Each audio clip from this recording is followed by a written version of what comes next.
Hello everyone, this is Mr. Marr again with Beat Theory, and today we're going to go through the talkthrough tutorial for Activity 2. So I'm going to start by pulling up the written instructions right here. And I'm just going to set up split screen, just to make this a little easier to start. So, for Activity 2, we do have one file to download, not a whole folder, so that should make this just a little bit easier. We're just going to download this little Midi file drum loop here.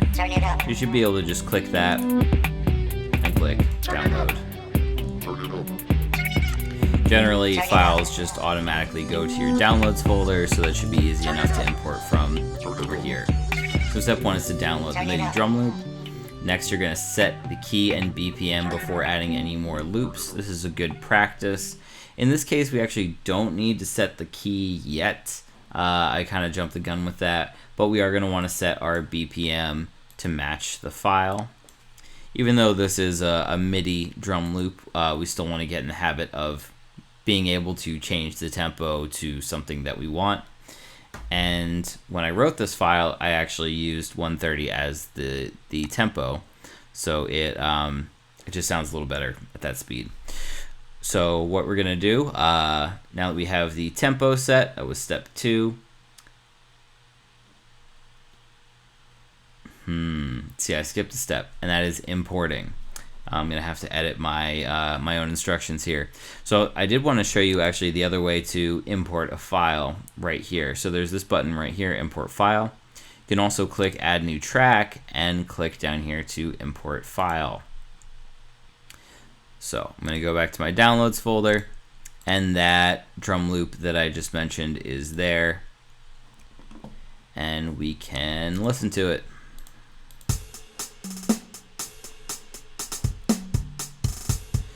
So I would suggest at this point, you could make some edits to the drum loop.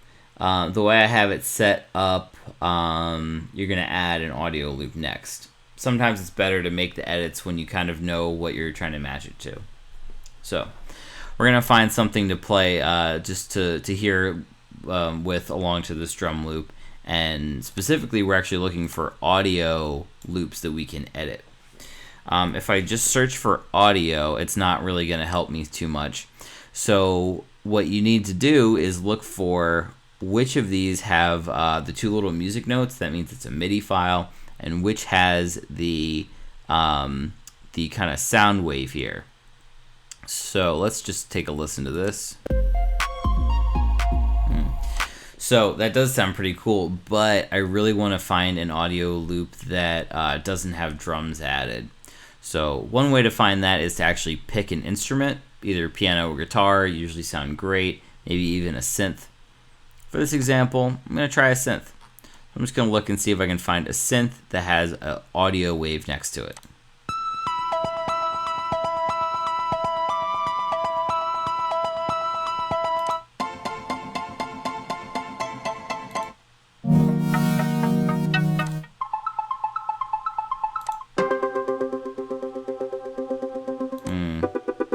Maybe something not so fast, actually.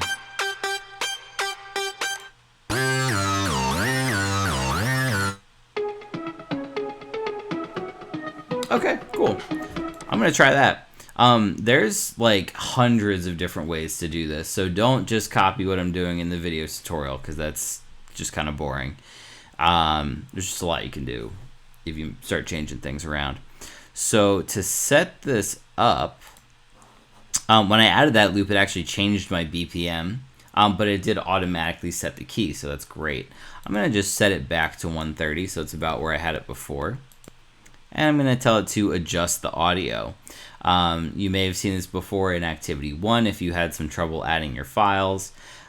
So audio needs to be adjusted to stay in time. MIDI is always just going to match to the project tempo.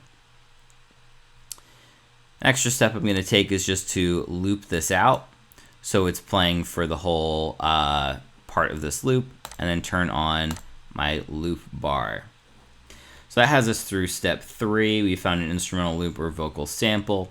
So we have both MIDI and audio here. So the goal of this project is to edit both an audio file and a MIDI file in different ways. So we're going to start by actually editing this MIDI file. So you can see both of these have an edit button. So I'm going to click edit and click edit notes. So one way you can actually edit a MIDI file is by the sound patch. So I'm going to do that first and use a different sound. Instead of a kit preset, I'm going to try a processed preset, which tends to have more of like a boom bap, like you're sampling it from vinyl kind of sound. Cool. I'm going to try that. And now I'm going to go to the piano roll and I can actually see the notes. I'm going to zoom in. And here's where you're going to start making some edits. So I'm going to press play so I can hear what it sounds like. I hadn't heard that yet. Actually sounds pretty decent. So what I can do is start either moving things around or deleting them. So maybe I will take out some of the notes at the beginning just to give it a little tension there.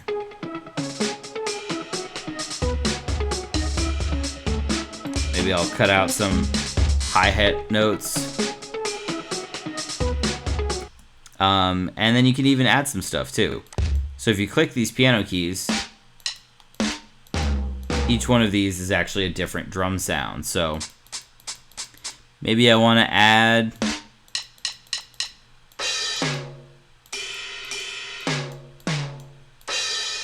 that sounds nice. I'm gonna put one of those on the beginning.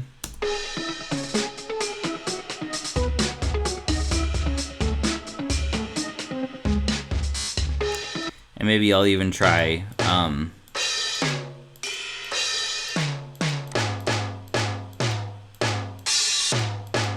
adding a couple extra notes in that space that I created here. Let's just see what that sounds like.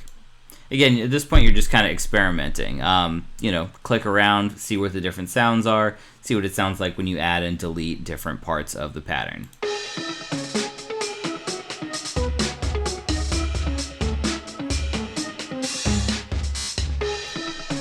Cool. So even just those couple little edits made it sound different and kind of more like its own unique track.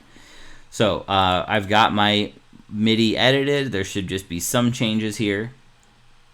Next, we're going to check those written instructions. So open the piano roll for the MIDI drum loop, make changes, add new beats, remove beats that were there, and change the sound patch. So we did all those steps, change the sound patch first, then add removed beats first because that's just a little easier to figure out, and start adding some new beats. So for audio, this is step 5, experiment to see how it can be edited. Some common audio editing techniques include reversing, pitching up and down, or changing speed. And depending on what you're using to read this PDF, you might actually be able to hear my examples of reverse sounds and an example of transpose. So we're going to try both reversing and transposing for this. So I'm going to click my audio file and I'm going to click reverse. And now everything in that audio file is going to be playing backwards.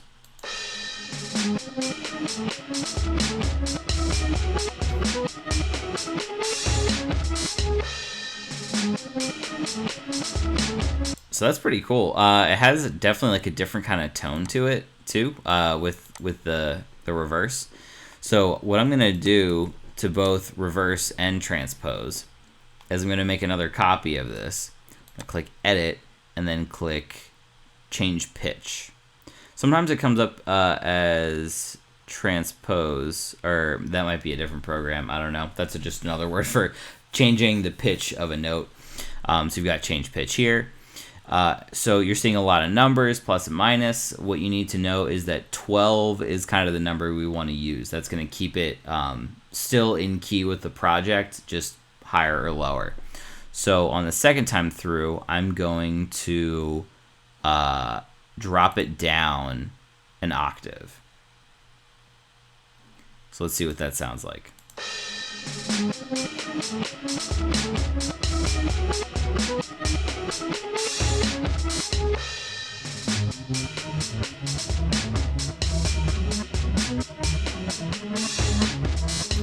Alright, and that's it. That's done. All you really need to do is make sure you download and edit that little MIDI drum loop, find an audio loop from Soundtrap, and edit using reverse is a good editing tool for audio, and also changing pitch.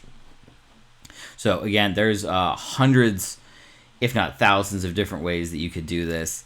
Don't just pick the loops that I pick. Don't just make the edits I make. See if you can actually make this sound like something totally different. I think the last thing that I had just for an option is you could maybe change the tempo at this point too. So maybe I'll change my tempo to 86. Just see what it sounds like at more of that speed. Once you have audio added, you do always want to let it adjust when it asks to adjust. And let's see what that does to the project.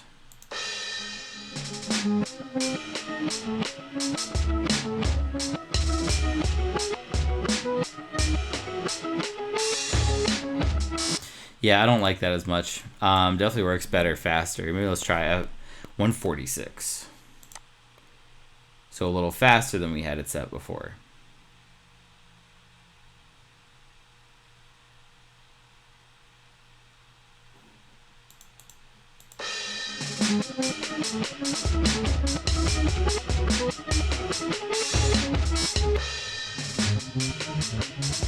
Cool. All right.